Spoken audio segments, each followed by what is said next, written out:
오늘 요한복음 강의 우리 첫 번째 말씀은 곧 하나님이시니라. 말씀은 곧 하나님이시니라. 어떤 사람에게는 전문 지식인데 어떤 사람에게는 일반 상식인 경우가 있습니다. 예를 한번 들어보겠습니다. 예입니다. 운전을 하다가 앞에 지나가는 차의 차종을 제가 맞추는 경우가 있습니다. 뒷모습만 보고. 저도 남자이기 때문에 일반 남성들처럼 이렇게 차에 대한 호감도 있고 또 관심도 있고 그렇습니다. 아내 여러분의 남편이 축구나 야구나 차를 좋아하면 그렇구나 그렇게 좀 여러분 이해해 주시면 감사하겠습니다. 개인차는 있지만 남자들은 대부분 좀 그런 둥근 공과 차를 좋아하는 그런 성향이 있습니다. 우리 아들들 클 때 보면 로봇도 박사고 차 박사고 그래서 천재인 줄 알았는데 시간 지나니까 또 다 까먹어버리고 이제 그런 성향들이 있어요. 그래서 이제 그렇게 차의 뒷모습을 보고 차종을 맞추면 옆에 있던 아내가 이렇게 깜짝 놀라면서 저에게 이렇게 말을 합니다. 아니 여보 당신은 어떻게 그렇게 아는 게 많아요? 그렇게 말을 해요. 그때 이제 제가 하는 교만 충만한 저의 말이 있는데요. 그 교만 충만한 말은 이런 말이에요.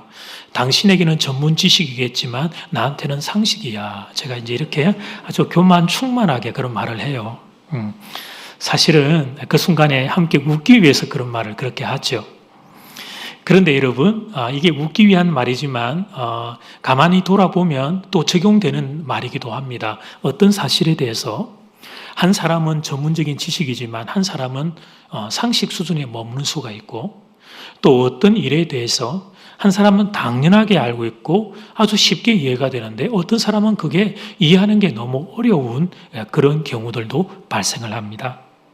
오늘 이 본문은 이제 이런 좀 주제와 이런 시각을 가지고 우리가 말씀 속으로 들어가면 좋겠다 그런 소원이 있습니다.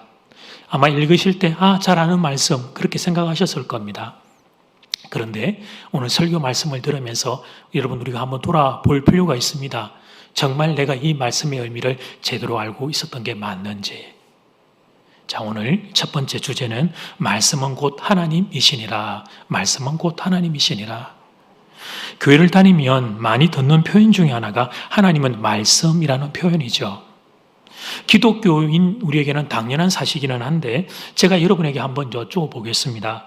말씀이 하나님이라는 사실이 여러분 정말 이해가 되십니까?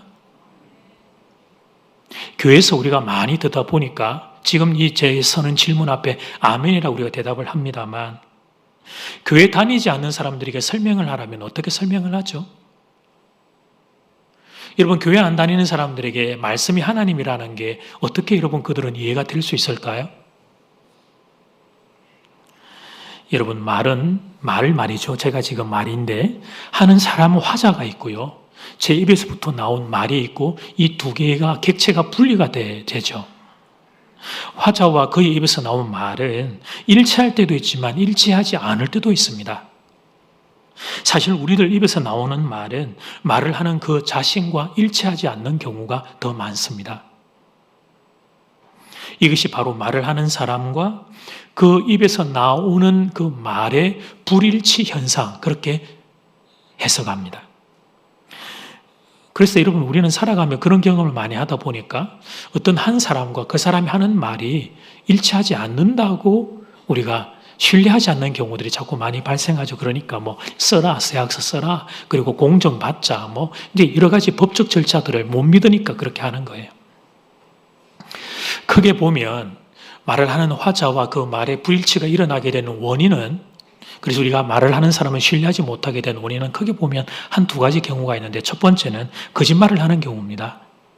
사기꾼이 증가하면 사회 경제적인 피해가 눈사람이 쌓이듯이 증가합니다. 보이스피싱으로 전화 사기를 당한 분들 중에 그 억울함을 견디지 못해 분통을 견디지 못해서 가족들에게 미안한 마음 때문에 극단적인 선택을 하는 분도 있다고 하잖아요. 이 못된 녀석들이 홀로 계시거나 연세가 많은 어른들을 상대로 그런 못된 전화를 하는 사람들이 있죠. 저 개인적으로는 그런 사기범들은 모조리 다 잡아들여야 된다 이렇게 생각합니다. 좀 극단적으로 제가 말씀드려서 죄송한데 이건 정말 큰 잘못이에요. 다른 사람에게 그 인생 전체에 미치는 피해가 너무나 크기 때문이죠. 뭐 일반인들도 그렇지만 특별히 그래서 지도자들의 거짓말은 엄청난 사회적인 비용을 발생시킵니다. 사회의 근간을 무너뜨리게 되는 심각한 범죄가 되죠. 일반 국민들에게 그렇게 살아도 된다는 죄의 허용을 초래하고 또 부정과 부패가 사회 전체에 이제 전염되는 그런 안 좋은 폐단이 발생을 해요. 그래서 이 거짓말, 하여튼 이 사기꾼과 관련된 것들에 대한 어떤 사법적인 질서는 아주 엄중해야 된다고 저는 생각을 합니다. 그래야 여러분 정직하게 또 성실하게 땀 흘려 사는 사람이 여러분 제대로 살 수 있는 사회가 유지될 수 있기 때문에 그렇죠. 근데 이게 잘 안 되기 때문에 우리가 이 거짓말하는 사람들이 자꾸 늘어나기 때문에 말에 대한 신뢰가 우리에게서 멀어졌습니다. 작은 두 번째는 말은 좋았어요. 의도도 좋았어요. 그런데 실제 그 말을 그 인간의 연약함 때문에 지키지 못하는 경우입니다. 이를 한번 들어보겠습니다. 제가 아내에게 집안일을 도와주겠다고 말을 했습니다. 말을 하는 그 순간 진심 100%였습니다. 그런데 말만 하고 실제 몸이 따르지를 못했습니다. 게으름 때문에 말을 하고 난 뒤에 말 그대로 실천을 못한 겁니다. 그런데 여러분 이런 예는 무궁무진하죠. 내가 한 말과 좋은 의도로 말을 했지만 그대로 살지 못하는 우리의 삶의 불일치가 우리의 삶에 무궁무진합니다. 그래서 이 두 가지 경우만 고려를 해도 우리 자신과 내가 하는 말이 참 많은 경우 일치하지 않는다는 걸 우리는 발견해요. 그래서 우리는 한 사람의 그 존재와 그 사람의 입에서 나오는 말을 동일시하지 않게 된 겁니다. 우리가 그런 생각을 다 가지고 있어요. 말의 무게감이 현저히 낮아졌습니다. 과거에 비해서. 우리 대부분이 상대방의 말을 잘 안 믿습니다. 말만 가지고 우리 못 믿겠다 그럽니다. 개인차가 있지만 대부분 우리가 그런 상대방을 향해 내 자신을 향해서도 그런 생각을 가지고 있습니다. 근데 이런 이유가 나와 우리가 살아가며 우리가 하는 말에 대한 신뢰가 떨어진다는 이유 때문에 우리가 하나님의 말씀에 대해서도 이런 범주 속에 머물러 있는 그런 안타까움이 생긴 거예요. 그러나 사랑하는 여러분, 하나님은 말씀과 동격이십니다. 하나님은 말씀하시고 그 말씀을 그대로 이루는 분이십니다. 말씀이 곧 하나님이십니다. 믿으시면 아멘, 아멘. 민수기 23장 19절 말씀, 하나님은 사람이 아니시니 거짓말을 하지 않으시고 인생이 아니시니 후회가 없으시도다. 어찌 그 말씀하신 바를 행하지 않으시며 하신 말씀을 실행하지 않으시랴. 이전의 성경은 거짓말을 하지 않는다, 거기에 시건치 않는다, 기억나시죠? 근데 그 좀 어려운 한자이기 때문에 개역 개정으로 넘어오면서 참 고맙게 쉬운 말로 거짓말을 하지 않는다라고 좀 이렇게 쉽게 번역을 해 주었습니다. 시건이란 밥이 뱃속에 들어가서 소화되어서 사라져 버리듯이 약속을 이렇게 슬그머니 버려버리는 것을 시건 그렇게 표현을 해요. 여러분 앞에서도 제가 말씀드렸지만 우리 사람들은 그러합니다. 우리 사람들은 내가 한 말과 내 자신이 불일치가 일어나는 걸 여러분 이상하게 여기지 않을 정도로 그렇게 따로따로 놓습니다. 그러나 하나님은 그렇지 않습니다. 하나님은 말씀하시면 말씀 그대로 이루십니다. 하나님은 말씀과 따로따로가 아니라 동격이십니다. 하나님이 말씀이시고 말씀이 곧 하나님이십니다. 하나님의 말씀은 하나님의 성품과 인격과 하나님의 존재가 담겨있는 하나님 바로 그분이십니다. 그런데 이렇게 설명을 해도 여러분이 잘 이해가 안 되실 거예요. 왜냐하면 우리가 나 화자와 내가 하는 말의 불일치 세상 가운데 살고 있으니까. 그런데 오늘 요한복음의 이 첫 번째 수신자였던 이 초대교회의 유대인들을 그들을 대상으로 기독교의 유대인들 중에 기독교인을 대상으로 이 복음서가 쓰여졌는데 그들은 자세히 설명드리지 않아도 그들에게서 이 1절의 말씀이 곧 하나님이라는 사실을 그들은 우리와는 달리 아주 쉽게 이해를 했어요. 그들에게 있어서는 제가 설명드리는 것처럼 이런 자세한 설명이 필요 없을 정도였죠. 인간들은 말과 본인이 다르지만 하나님은 곧 말씀이라는 사실을 그들은 중심에서부터 뿌리에서부터 잘 알고 있었습니다. 여러분 당시 유대인들의 인식에 있어서 하나님은 지금 물론 우리는 하나님은 천지에 편지하시는 분이죠. 모든 곳에 계시지만 유대인들 이 당시에 있어서 그들에게 하나님은 하늘에 계시는 분이었습니다. 이 말은 하나님은 초월에 계시는 전능자라는 말씀이에요. 반면에 인간은 땅에 살고 있는 시간과 공간과 그리고 육체의 죽음의 재앙 가운데 살고 있는 한계가 있는 인생들이었습니다. 그래서 이 땅에 살고 있는 한계가 있는 인생들이 전능자이고 초월자이신 하나님을 볼 수 있는 방법은 우리의 지혜와 우리의 지식으로는 불가능하고, 무한하신 하나님 그분이 문을 열어서 당신을 우리에게 계시해 보여주시는 부분만 우리가 밑에서 수납해서 알 수 있었습니다. 그런데 여러분, 창조주 하나님의 영광을 직접 대면하면 구약의 성경들 보면 하나님의 임재 앞에 엎드리는 귀한 신앙의 선배들을 보잖아요. 죄악투성인 우리는 죄악의 투성이기 때문에 거룩함의 본체신 하나님 앞에 서면 그 영광의 불꽃에 우리는 다 타서 소멸되고 맙니다.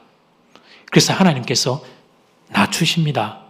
우리의 언어인, 우리의 문자인 말씀을 통하여 당신을 계시해 주십니다. 하나님은 누구신지, 하나님의 성품은 무엇인지, 하나님의 뜻은 무엇인지를 말씀을 통하여 우리에게 가르쳐 주시고 보여주시는 거예요. 그러니까 지금 제가 설명드리고 있는 이 사건을 이 구약의 유대인들은 이 사실을 선명하게 알고 있었어요. 그래서 이 모세오경부터 시작해서 세월이 지나가 지금 2022년 지금까지도 이 유대인 이 사람들은 하나님의 말씀을 생명처럼 여깁니다. 하나님 그분 안에 생명이 있고 하나님 그분 안에 축복이 있는데, 근데 그분은 볼 수 없고 보면 내가 죽을 수밖에 없고, 그런데 우리 앞에 있는 선물인 이 말씀이 곧 하나님이시라는 걸 알기에 말씀을 생명과 축복처럼 여기는 것입니다. 제가 최근에 노예 목사님 몇 분과 함께 한 10분 정도와 함께 히브리의 문화와 성경에 대한 더 깊은 좀 공부를 이른 아침에 시간을 좀 내어서 공부를 하고 있습니다. 제가 좀 더 배워서 여러분들을 좀 더 잘 말씀으로 잘 섬기고 싶은 소원이 있어서 가지를 못하니까 이 선생님이 저희 교단의 목사님이신데 예루살렘 히브리 대학에서 그곳에서 공부하시고 이제 또 학위까지 이렇게 받으시고 오신 분인데 우리 교단 목사님이셔서 신학적으로 이제 안전하고, 그래서 이제 그분과 함께 공부가 시작되었는데요. 그곳에서 배운 거 한 가지만 여러분과 함께 오늘 이 말씀을 정말 우리가 제대로 알고 있는지를 좀 한번 돌아보기 위해서 잠깐 좀 나눌까 합니다. 먼저 전제 조건. 제가 유대의 문화들, 그들의 생활 습관을 소개할 텐데 좀 오해가 없기를 부탁드립니다. 구원은 오직 예수 그리스도 우리 주님에게만 있다는 것을 분명히 선포합니다. 이게 방송으로 나가니까 또 유대인들의 생활 습관과 문화를 또 소개하면 또 오해가 발생할까 싶어서, 구원은 오직 예수에게만 있습니다. 예수님에게만. 다만 그들의 생활 가운데 우리가 배우고 도전받아야 될 부분들이 있다면 좀 우리가 배우기 위해서 오늘 이야기를 나눕니다. 모세가 이스라엘 백성들과 헤어지면서 하나님의 생명과 축복이 이스라엘 백성들에게 있기 위해서 모세가 쉐마 이스라엘을 선언하죠. 이스라엘에 들어라, 신명기를 보면. 너희가 하나님의 생명과 축복을 받아 누릴 수 있는 길을 내가 이제 전할 텐데 쉐마 이스라엘, 이스라엘이여 들어라, 그러면서 신명기에서 이제 선언을 합니다. 그 잘 아시는 말씀 중에 하나가 신명기 6장 6절에서 7절 말씀이에요. 모세가 이스라엘 백성에게 하는 말씀, 오늘 내가 너희에게 명하는 이 말씀을 너는 마음에 새기고 너희 자녀에게 부지런히 가르치며 집에 앉았을 때든지 길을 갈 때든지 누워있을 때든지 일어날 때든지 이 말씀을 강론할 것이며. 아멘. 여러분, 우리 자녀들한테 이렇게 했다가 큰일 납니다. 예. 잔소리 그만하라고 난리가 날 겁니다. 뭐 누웠을 때 앉았을 때든지 길을 갈 때든지 일어날 때든지 그렇게 강론을 하면 난리가 날 거예요. 그 시대의 애들이라고 뭐 별반 달랐겠어요? 근데 이렇게 말씀을 전한 이유가 있죠. 말씀이 하나님의 생명과 축복이라는 걸 모세가 백성들에게 가르쳐주고 싶었어요. 이런 원론적인 이야기를 한 다음에 아예 구체적인 실천 사항까지 가르쳐요. 그것은 손목과 미간인데 정확하게는 눈썹과 눈썹 사이가 아니고 이마입니다. 이마라고 하는 단어를 지금 여러분 그렇게 이해를 하시면 돼요. 여기에 하나님의 말씀을 내 인생의 주인으로 삼는 표를 삼으라고 명령을 한 거죠. 그것이 이어지는 신명기 6장 8절 말씀이에요. 너는 또 그것을, 그 하나님의 말씀을 너의 손목에 메어서 기호를 삼고, 기호라는 것은 고백이죠. 신앙 고백이죠. 하나님 말씀이 내 인생의 전부라는 고백이죠. 또 너의 미간에 붙여서 표를 삼고, 이 역시 하나님이 내 인생의 주인이라는 고백이에요. 표라고 하는 히브리어 단어의 원어는 토타포트 그렇게 발음되는데 지금 우리는 이걸 테필린 그렇게 부릅니다. 아마 테필린이라는 단어는 여러분 좀 들어보셨을 거예요. 기도라고 하는 의미를 담고 있어요. 테필린 사진을 좀 보겠습니다. 강의는 제가 그분에게 들었고 사진들은 제가 인터넷에서 제가 개인적으로 검색해서 여러분 찾은 겁니다. 두 군데 장착을 하죠. 이마에 저것을 여러분 테필린 쉘롯이 그렇게 부릅니다. 그리고 여러분 저 왼쪽 팔에 이렇게 감았죠. 여러분 저거를 쉘야드, 테필린 쉘야드 그렇게 부릅니다. 사진은 되었는데요. 이마에 붙이는 것은 지식과 감정을 내 지식과 감정을 모두 하나님의 말씀으로 통제하겠다는 의미입니다. 여러분 팔에 손목에 매는 것은 나는 하나님과 연합된 사람입니다. 나는 하나님의 백성입니다. 라는 고백입니다. 손은 또 실천을 의미하죠. 손과 발은. 그래서 내가 구체적으로 실천하며 사는 것까지도 하나님의 말씀에 통제받겠다는 겁니다. 그 손목에는 유대인들에게 있어서 완전수인 7번을 감습니다. 나는 완전하게 하나님의 말씀에 머리와 내 감정과 지식과 나의 실천까지 말씀으로 저는 통제받겠습니다는 고백이에요. 하나 더 보여드릴 사진은 완전히 장착한 그림이에요. 이마에 쉘롯이와 팔에 쉘야드를 완전히 장착하고 그리고 말씀을 보면서 그렇게 묵상하고 기도하는 모습을 여러분 보고 계십니다. 그런데 이것은 일부 극성 유대인들이나 어른들만 하는 게 아닙니다. 이스라엘 국민이면 누구나 다 합니다. 그래서 제가 세 번째 사진은 어린 학생이 장착하고 있는 걸 보여드리겠습니다. 여러분 머리에 여러분 보이시죠? 저기 이제 말씀이 들어가 있는 통이고 여러분 팔로 해서 여기 팔꿈치 안쪽 부분에 보면 또 한 가지 그렇게 테필린 통이 있는 걸 여러분 보고 계십니다. 저 통 안에는 구약에 있는 4개의 말씀들이 종이에 이렇게 빽빽하게 기록되어서 들어가 있는데 그 4개의 말씀 스펠링 하나하나를 다 더하면 3188개가 됩니다. 출애굽기 13장, 신명기 6장, 신명기 11장의 말씀들의 일부분들이 기록되어 있습니다. 이 4개의 말씀의 공통점을 찾아보면 이 4개의 말씀의 공통점은 하나님의 구원을 항상 기억하라. 하나님의 구원을 항상 기억하라. 그 말씀이 반복되어 있습니다. 6월절 절기가 되면 지금도 해마다 이런 풍습이 반복됩니다. 자녀들이 부모님에게 질문을 합니다. 사실은 부모가 자녀에게 그 질문하도록 시킵니다. 질문해라. 이렇게 질문하세요. 이렇게 시켜요. 그 질문의 내용은 이거예요. 우리가 왜 애굽에서 급히 나와야 했나요? 아이들이 이렇게 물어요. 부모님에게. 우리가 왜 애굽에서 급히 나와야 했나요? 그러면 그때 부모님들은 이렇게 대답합니다. 하나님이 우리를 구원하셨기 때문입니다. 하나님이 우리를 구원하셨기 때문입니다.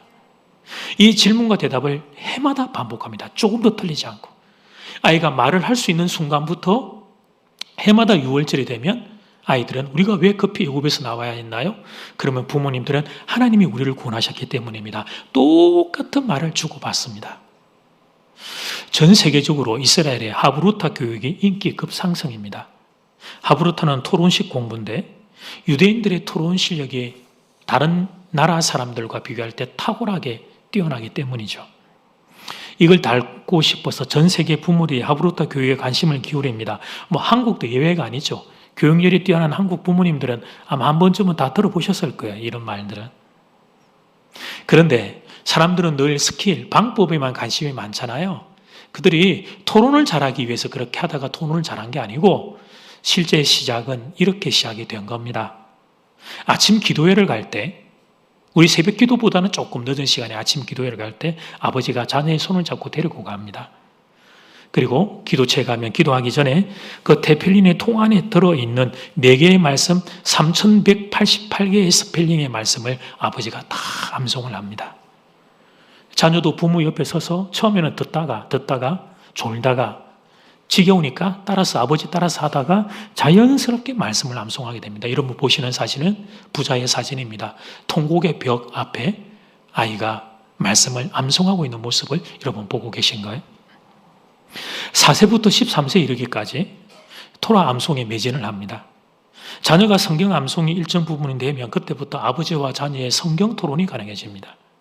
자녀들이 성경을 알게 되니까 성경을 가지고 토론이 가능해지는 거예요. 다른 세상의 것들 말고 말씀을 가지고 대화가 가능해져요.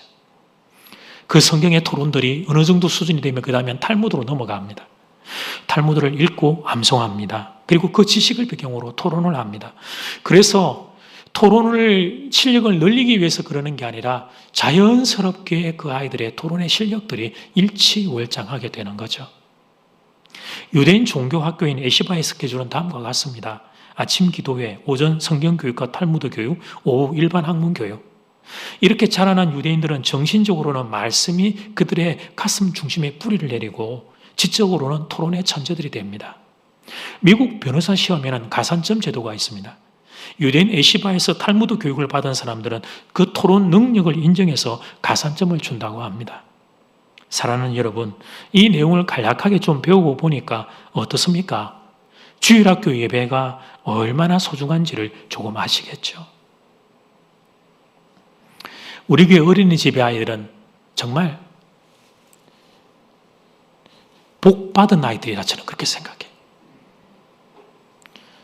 우리 어린이집 아이들은 선생님들이 안고 아이들 기도해 주죠. 말씀 암송하게 해주죠.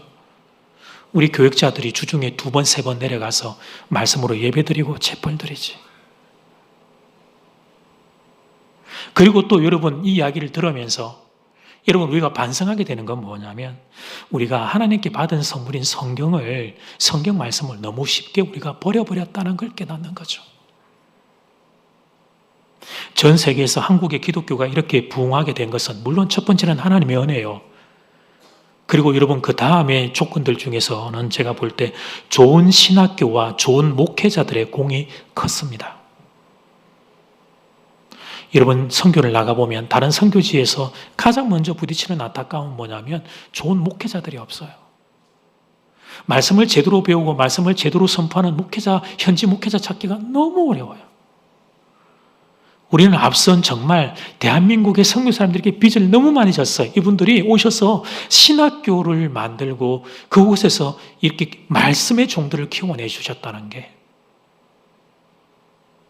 어쨌든 목회자들도 인간이기 때문에 부족함이 있지만 어쨌든 말씀을 전하려고 했던 한국의 앞선 목회자들 그리고 그 말씀을 중심으로 붙잡고 걸어왔던 교회들 그 덕으로 여러분 우리가 이렇게 귀한 하나님의 복을 받았습니다. 당연하죠. 말씀이 곧 하나님인 것을.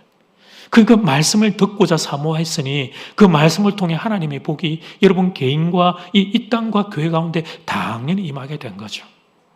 그런데 여러분 그 소중함을 말이에요. 그 소중함을 우리가 모르고 너무 일찍 내다버린 거예요. 말씀의 소중함을. 하나님의 말씀이 얼마나 귀한 축복인가를 우리가 몰랐던 거예요. 그냥 이렇게 선물로 받다 보니까 이게 어떻게 왔는지를 몰랐던 거죠. 하나님이 곧 말씀이다. 요한복음 1장 1절에 있는 하나님이 곧 말씀이라고 하는 것이 정말 뭘 의미하는지를 몰랐던 거죠. 아는 것처럼 다녔지만 그 무게감을 정말 몰랐던 거죠.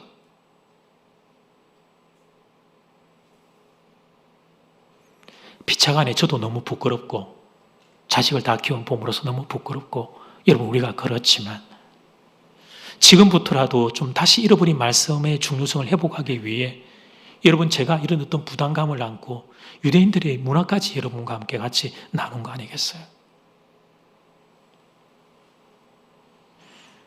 사랑하는 교우들이여 여러분에게 말씀이 곧 하나님이라고 하는 이 인식이 정말 중심에 잘 자리하게 되면 얼마나 좋을까요? 바라기는 여러분 모두에게 이런 은혜가 임하기를 주의 이름으로 축복합니다. 아멘. 두 번째, 이 말씀은 곧 예수님이시니라. 이거 같이 한번 외쳐볼까요? 우리의 신앙 고백이니까 시작. 이 말씀은 곧 예수님이시니라. 아멘.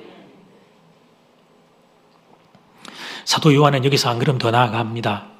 그 말씀이 곧 예수님이라고 선언합니다. 2절 말씀, 그가 예수님이죠. 우리는 다 알아요. 다. 태초에 하나님과 함께 계셨고 여기서 그는 예수님입니다. 1절을 보면 태초에 하나님과 함께 계셨던 말씀이 있는데 그 말씀이 곧 예수님이라는 겁니다. 사도 요한이 정말 하고 싶은 말은 여기에 담겨 있습니다.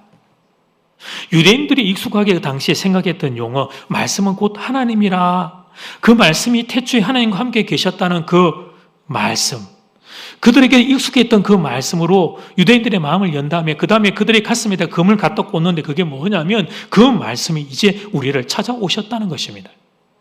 그리고 찾아오신 말씀이신 그분이 바로 예수 그리스도라는 사실입니다. 자연스럽게 하나님과 예수님이 동격이 됩니다. 삼위일체 하나님의 개념이 여기서 등장하는 겁니다. 성부, 성자, 성령 삼위일체 하나님의 개념이 등장하는 거죠. 그런데 안타까운 것은 말씀이 생명이며 또 빛이신데 바로 그 예수님이 우리에게 찾아오셨는데 사람들이 알아보지를 못했습니다. 4절 5절 말씀, 그 안에 생명이 있었으니 예수 그리스도 안에 생명이 있었으니 이 생명은 사람들의 빛이라. 빛이 어둠의 빛이 돼 어둠이 깨닫지 못하더라. 사도 요한의 탄식이 이 구절 안에 담겨 있습니다. 빛이 어둠을 찾아왔는데 그런데 어둠이 깨닫지를 못합니다. 생명이 예수 그리스도가 죽음의 사람들을 찾아왔는데 그런데 사람들이 예수가 생명이라는 사실을 깨닫지를 못합니다. 마태, 마가, 누가복음을 공간복음이라고 부릅니다. 제가 알고 있다고 여러분도 당연히 안다고 생각하지 않겠습니다. 용서해 주십시오. 신앙의 기초를 조금 강해하게 된다고. 아이고 목사님 뭐 그런 걸 하나 용서해 주세요. 저는 제가 알면 여러분 아는 줄 알았는데 그렇지 않다는 걸 요즘 좀 발견하면서 기초부터 다시 한번 좀 정확하게 정말 아는지를 점검해야 되겠다 싶어요. 예수님의 공생애를 요한복음까지 다 포함해서 사복음서라고 부릅니다.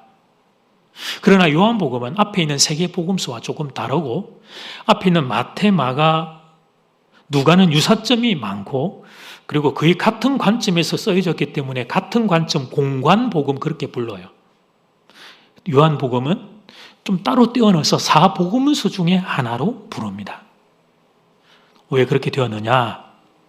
마태, 마가, 누가복음은 대략 AD 66년이 기록되었습니다. AD 60년, 우리 2022년 예수님 탄생이 AD 1년입니다. 자, 그렇게 생각을 하시면 예수님께서 사역을 끝내고 사역을 끝내고 부활하고 성천하신 뒤에 한 30년 정도 시간이 지난 후였습니다. 예수님의 제자들이 12사도가 살아계실 때에는 구전으로 여러분 그 건의 앞에 누가 뭐라고 하겠어요? 예수님의 제자가 베드로와 안드레와 내가 예수님하고 같이 다닐 때는, 나 때는, 그러면 뭐, 그 앞에 누가 뭐라고 하겠어요?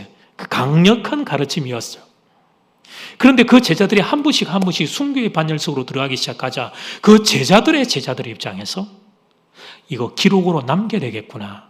이분들이 살아계실 때 다 받아서 기록으로 남겨야 되겠구나라고 하는 필요를 느끼기 시작한 거예요. 그래서 마태, 마가, 누가복음이 그때 기록됩니다. 그렇게 시간이 지나가면서 마태, 마가, 누가 쪽 복음이 초대교회에 전파되고 있었습니다. 그리고 또 요한복음의 기록 시기를 짧게는 20년, 길게는 한 30년 뒤로 보는데 일단 오늘 우리는 한 30년으로 그냥 말을 맞추겠습니다. 정도가 지나갔습니다. AD 90년경에 사도 요한이 공간복음의 보충을 위해서 요한복음을 기록합니다. 공간복음도 충분히 예수님을 증거하고 있지만 요한이 생각하기에 예수가 누군지를 더 분명하게 전해야 되겠다. 더 분명하게. 그런 필요를 느꼈던 거예요. 그래서 여러분 요한은 예수님의 출생 스토리를 건너뛰어요.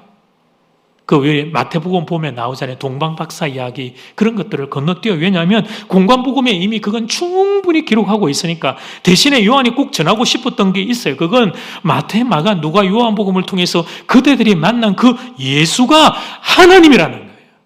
예수님이 바로 하나님이라는 사실 그걸 전하고 싶었습니다. 예수님이 바로 삼위일체 하나님 중에 한 분이라는 사실이었어요. 하나님이 말씀이듯이 예수님이 바로 말씀이라는 사실이었어요. 태초에 하나님이 말씀으로 천지를 창조하셨는데 그 말씀이 곧 예수님이라는 사실이었어요.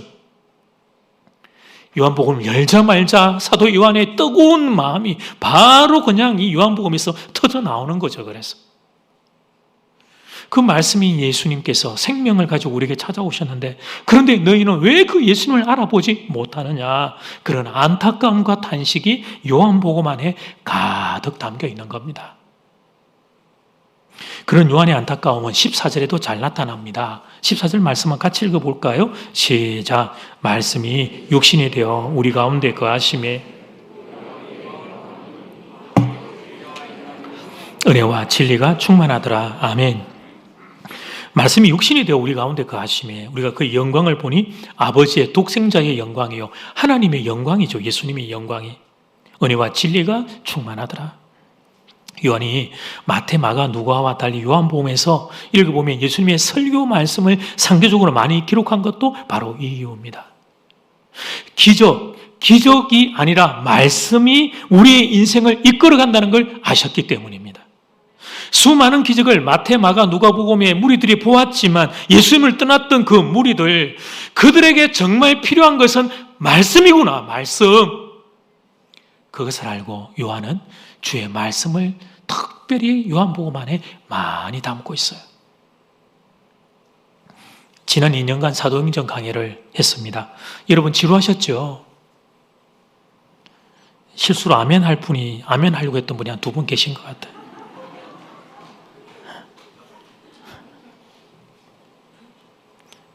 그러는 뭐 또 지금 다 까먹었는 걸 뭐. 그리고 제가 지금 1년 넘게 한 1년 6개월 됩니까? 매일 라디오 텐텐 기도를 하고 있습니다. 이 역시 여러분 귀찮으시죠? 뭘 목사님 맨날 날마다 말씀을 듣고 묵상을 하고는 귀찮아 죽겠다. 아이고. 그래도 좀 나은 건 라디오 텐텐 기도는 목사님 얼굴이 안 나오니까 좀 낫다. 뭐 이런 분들.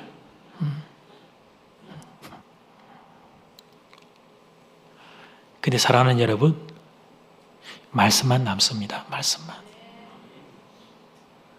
제2교회 유튜브 영상 첫 표지 화면들 보셨습니까?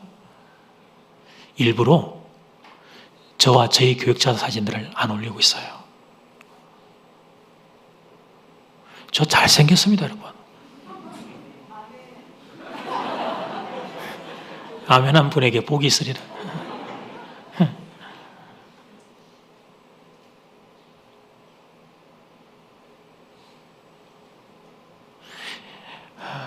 코로나가 완전히 해제되면 유튜브에 설교를 안 올릴까 하는 개인적인 생각도 저는 좀 있는 사람입니다. 그걸 알고 먼 타지에 계시는 성도님이 메일을 보내오셨어요. 목사님, 코로나가 해제되어도 멀리서 말씀 듣고 싶으니까 좀 올려주시면 좋겠다고. 오후 예배는 유튜브 방송을 저희가 안 합니다. 그래서 말씀의 소중함들을 우리가 잃어가는 것 같아서.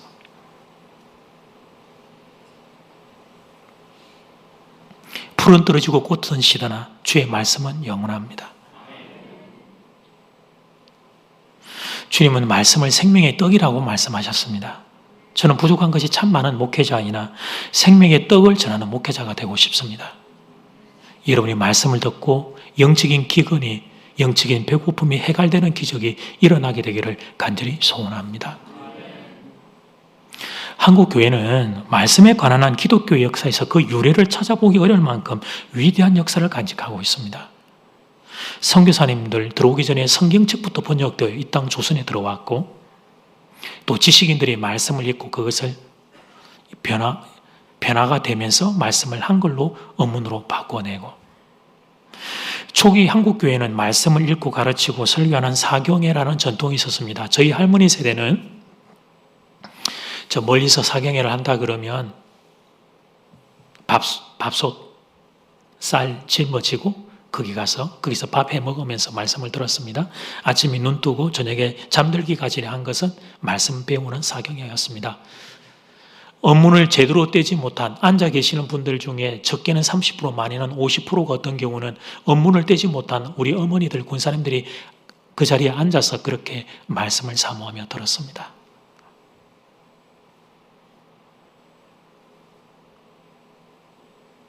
하나님이 이 땅을 예뻐하지 않을 수가 없겠죠.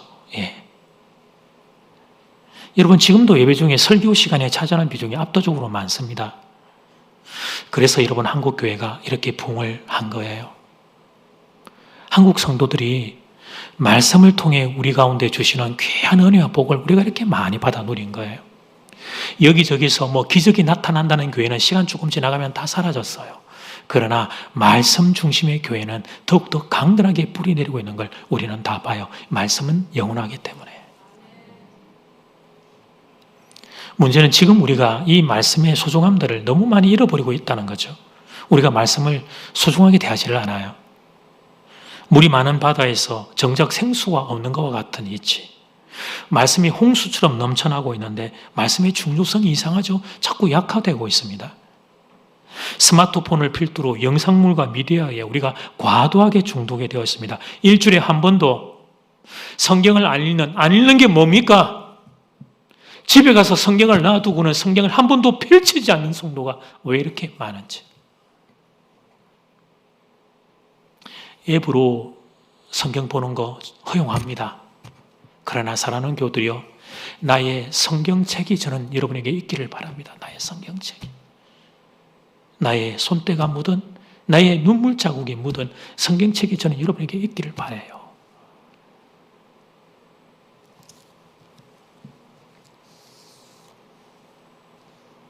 청년부 토크 콘서트에 있었던 질문과 대답입니다. 청년 2부 먼저, 청년 1부 그 다음에 했는데 이런 질문이 있었어요. 이렇게 쪽지에 메모지에 붙여서 목사님 예배 시간에 조는 성도를 보면 어떤 마음이 드십니까? 여러분 대놓고 질문하는데 내가 속이 상한다. 뭐 어떻게 그렇게 대답을 하겠어요 거기서? 제가 좀 이렇게 대답을 했어요. 조라도 교회 나오시면 좋겠습니다. 사실은 점수 따려고 했던 게 아니고 제 마음이 그래요. 교회 와서 조셔도 아유 얼마나 피곤하시면 그럴까. 또 몸이 우리 어른들 같은 경우는 혹시나 몸이 어디 좀 약하거나 아픈 건 아닌가 설교하면서 이런 거 보면서 그런 마음이 들어요. 그래서 아버지 하나님도 여러분 조시는 거 충분히 이해하실 겁니다. 제가 그날 이제 이렇게 대답을 하고 마무리를 했는데요. 사실은 그때 이어서 그 청년이 누군지 알면 개인적으로 만나서 제가 해주고 싶었던 이어지는 그런 격려의 말이 하나 더 있었어요. 그걸 오늘 조금 더 추가해서 말씀드릴까 해요. 여러분 만약에 내일 오전에 회사에 회장님 교육이 잡혀 있다면 그러면 오늘을 우리가 어떻게 준비할까요? 그렇습니다. 일찍 잠자리에 들 겁니다. 목욕하고 이발하는 경우도 있을 거고 내일의 중요한 미팅을 위해 혹시 졸지 않도록 최상의 컨디션을 유지하기 위해서 일찍 잠자리에 들 겁니다. 이것이 중요한 만남을 앞둔 사람들의 진지한 태도입니다. 하나님의 말씀을 향한 우리의 태도도 이와 크게 다르지 않습니다. 하나님의 말씀을 비인격적인 도구로만 생각하면 우리는 말씀을 무시하게 될 겁니다. 설사 가까이 한다고 해도 내 마음대로 사용하려고 하는 도구로만 쓰겠죠. 기계적으로만. 그러나 하나님의 말씀을 그분의 실존으로 받아들인다면, 하나님의 말씀을 그분의 인격으로 받아들인다면 그때부터 우리는 하나님의 말씀을 함부로 대하지 못할 겁니다. 존중하는 마음으로 정말 소중하게 대할 거예요. 그리고 틀림없이 그 사람들에게는 말씀이 열리는 기적이 일어날 겁니다. 성령의 감동으로 기록된 말씀이 그 성령님을 의지하며 하나님, 예수님이 곧 말씀이라는 마음으로 말씀을 읽거나 듣는 이들에게는 활자를 뛰어넘어서 성령께서 말씀을 붙잡고 살아 움직여 여러분의 가슴을 타고 들어와서 여러분의 가슴을 만지며 소생시키고 회복시키는 놀라운 기적의 역사가 일어나게 될 겁니다. 저는 여러분이 그런 기적을 경험하는 주인공들 되기를 주 이름으로 축복합니다.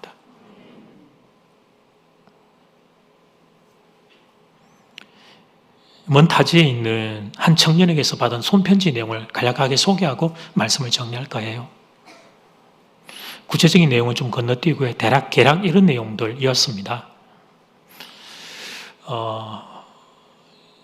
취업을 준비하는 동안에 저희 교회 여기 이제 부산에 있으면서 예배를 좀 참석을 했다고 합니다. 그때 많이 울었다고 합니다. 취업 준비가 힘이 들어가지고 그래서 그때는 하루의 시간들이 참 우는 시간이 많았다고 해요. 근데 이제 교회에 와서 우리 교회 와서 예배드리고 또 기도를 드리고 나면 현실은 하나도 바뀐 게 없는데도 마음이 담대해져서 용기가 생겨서 또 살아갈 힘을 얻곤 했다는 거예요. 그렇게 그 시간들을 말씀으로 예배로 기도로 이겨내다가 딱 취업이 되어가지고 이제 그 지역이 저쪽에 수도권 쪽에 타 지역에 취업이 되어서 그쪽으로 옮겨가서 지금 한 2년 반의 시간이 지났습니다. 근데 이제 그 직장에 갔는데 직장에 가서 일정 시간이 지나면서 그 회사가 너무 어려움이 많아서 너무 힘들어 할 때 제가 그때 했던 설교 중의 내용이 한 직장에 들어가면 한 청년을 향한 게 아니라 이제 제가 우리 청년들을 권면하면서 2년은 눈 꼭 감고 견디세요. 어디든지 회사가 다 힘듭니다. 2년은 눈을 꼭 감고 견디세요. 그런 말씀을 전했는데 그때 이제 그곳에서 온라인 예배를 통해서 이 말씀을 들을 때 이 청년이 아멘, 아멘 그리고 자기의 말씀으로 받아들였다는 거예요. 그렇게 그 말씀을 의지하고 그 어려운 시간들이 하루 이틀 시간이 지나가고 나자 이제 그 2년의 세월이 지나가면 그 경력을 바탕으로 좋은 직장으로 이직할 수 있게 되었다고 편지가 왔습니다. 지금까지도 말씀을 통해서 힘을 얻어 살아왔지만 앞으로도 말씀 의지해서 살겠다고 하는 감사와 신앙의 고백이 담긴 편지였습니다. 사랑하는 여러분, 저의 소원은 이런 고백, 이런 간정, 이런 기적이 더 많이 일어나는 것을 보게 되는 것입니다. 말씀이 여러분의 삶을 변화시키는 기적이 더 많이 일어나는 것 저는 보기를 원합니다. 그러려면 말씀을 대하는 태도를 우리 모두가 좀 바꿔야 되겠습니다. 성경을 성경답게 대하는 태도가 회복되어야 하겠습니다. 성경을 하나님 대하듯이 예수님 대하듯이 대하는 태도가 여러분 우리에게 다시 바로 잡혀야 하겠습니다. 이것이 우리가 오늘날 이뤄가고 있는 우리가 회복해야 될 신앙의 중요한 자세 중에 하나입니다. 말씀이 여러분에게 열리기를 축복합니다. 말씀을 그러니 살아가는 교우들이여 이전보다 더욱 소중히 여길 수 있기를 주의 이름으로 축복합니다. 아멘.